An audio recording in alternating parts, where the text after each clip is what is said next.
ঈদের ছুটির পর দক্ষিণের নৌপথ নির্ভর উপকূলীয় জনপদ রাঙামালীর নৌপথে বেড়েছে যাত্রীদের চাপ। দুই রুটের দুইটি নিয়মিত লঞ্চের পাশাপাশি যাত্রী চাপের কারণে আরও একটি অতিরিক্ত লঞ্চ চালু করা হয়েছে। আগেভাগে সব কেবিন বুকিং হয়ে যাওয়ায় অনেকে টিকিট পাননি। অনেকে লঞ্চে কেবিন না পেয়ে নৌপথে পার্শ্ববর্তী উপজেলা গলাচিপা ও কলাপাড়া গিয়ে সড়ক পথে রাজধানী সহ বিভিন্ন গন্তব্যে ফিরছেন। বিস্তারিত কামরুল হাসানের প্রতিবেদনে। ঈদের ছুটি শেষে কাজে যোগ দিতে ঢাকায় ফিরছে মানুষ। এ কারণে পটুয়াখালীর নৌপথ নির্ভর জনপদ রাঙামালীর লঞ্চঘাটে যাত্রীদের চাপ বেড়েছে। শুক্রবার ঢাকার উদ্দেশ্যে ছেড়ে যাওয়া লঞ্চের কেবিনগুলো ছিল শতভাগ ভরপুর, ডেকও ছিল কানায় কানায় পূর্ণ। তাই নিরুপায় হয়ে লঞ্চের ছাদে ওঠায় নিয়েছেন অনেকে। রাঙামালী থেকে ঢাকায় যাওয়ার নৌরুট দুটি, একটি কোরালিয়া ঢাকা, অন্যটি চরমন্তাজ ঢাকা।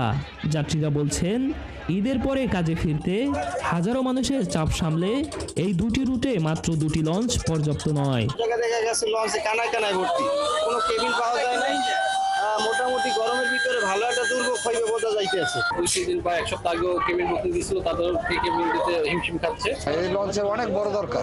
বড় লঞ্চ যদি থাকতো তাহলে হচ্ছে কি মানুষের যাতায়াত ব্যবস্থা আরো ভালো হইতো। কেবিন এবং ডেকের ভাড়ার বিষয়টা অনেক বেশি মনে হতেছে, কিন্তু আরেকটা জিনিস হচ্ছে আরেকটা লঞ্চের বেশি প্রয়োজন।